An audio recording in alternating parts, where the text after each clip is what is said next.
Hello everyone, welcome back to Explore Electronics. In this video, let's see common emitter configuration, working, input and output characteristics.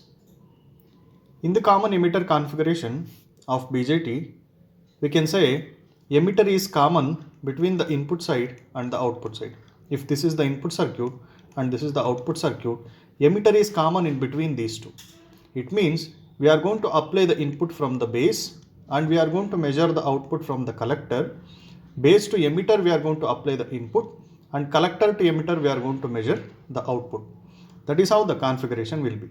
And this circuit, first circuit, is NPN transistor connected in common emitter fashion. Similarly, the second circuit is PNP transistor connected in common emitter configuration. Here also the same rule applies. This is emitter common between the base input side and the collector to emitter output side. And this VBB and VCC in both the circuits are corresponds to the biasing voltages. So we need to forward bias the base emitter junction and we need to reverse bias the collector to base junction. That's why VBB and VCC are provided here for biasing. And now if you look at the input and output current and voltages here, if you look at this circuit, as I said, this is the input side, IB will be an input current and IC is the output current. Similarly, if you look at the input voltage, VBE between base and emitter will be an input voltage and collector to emitter voltage is the output voltage and output current is IC and input current is IB. Now, if we plot the input and output characteristics, the characteristics will be IV characteristics, means current versus voltage. If it is an input characteristics, we are going to plot input current versus input voltage. Similarly, output characteristics means output current versus output voltage. And let us see these two and also the current amplification factor in common emitter configuration. So in the input characteristics, here IB is the input current. You can see in these two circuits. You can take any circuit as reference for explanation.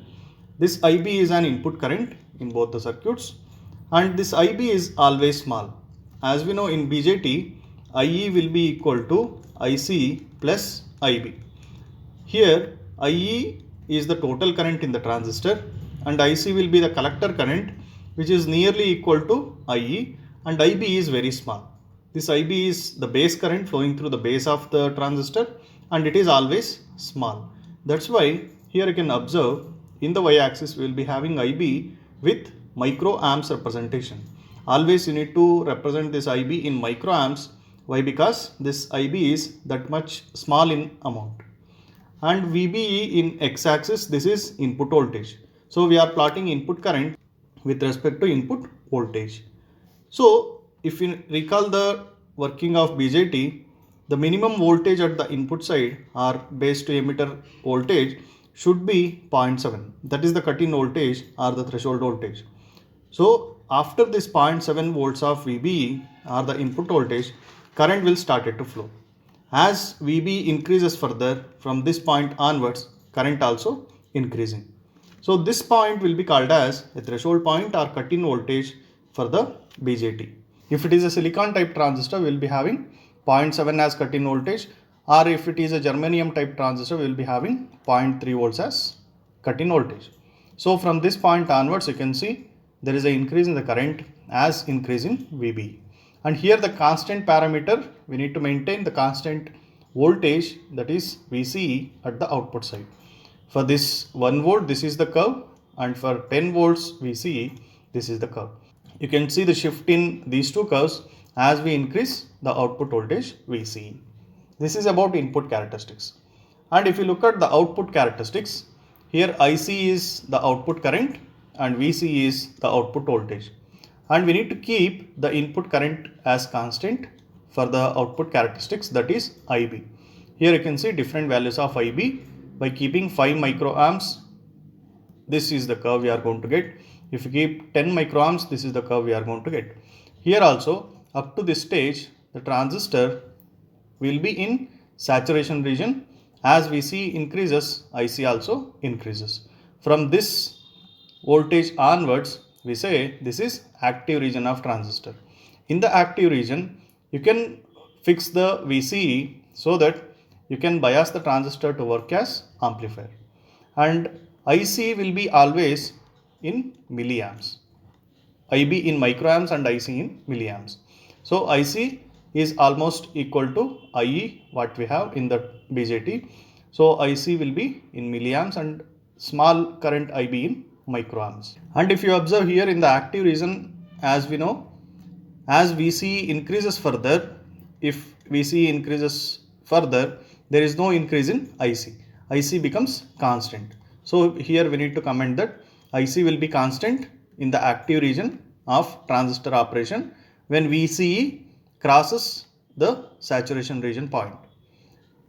So IC is constant here. This is about the output characteristics. Coming to the current amplification factor, we have seen in the common base configuration, that is alpha is the factor. Here beta is the common amplification factor.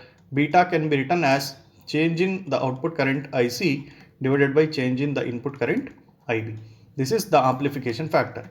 If we take the DC values, IB can be written as IC divided by IB. And as we know, IC is always higher compared to this. IC is higher compared to IB. Why? Because IB is very small. And in this expression, this IC in the numerator and IB in the denominator, numerator will be higher compared to the denominator, means always beta will be greater than 1.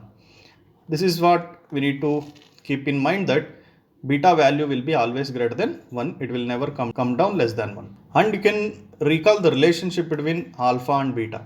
Alpha is equal to, alpha is IC divided by IE, and here beta we got, that is IC divided by IB. And you can derive the expression between the relationship between alpha and beta, that I will cover in the next video, where alpha can be represented as beta divided by 1 plus beta. This we can derive. Similarly, we can write beta in terms of alpha as alpha divided by 1 minus alpha. Here you can observe this beta, as I said, it is greater than 1 always. In the denominator it is beta plus 1. So here denominator is more compared to the numerator value. So alpha will be always less than 1.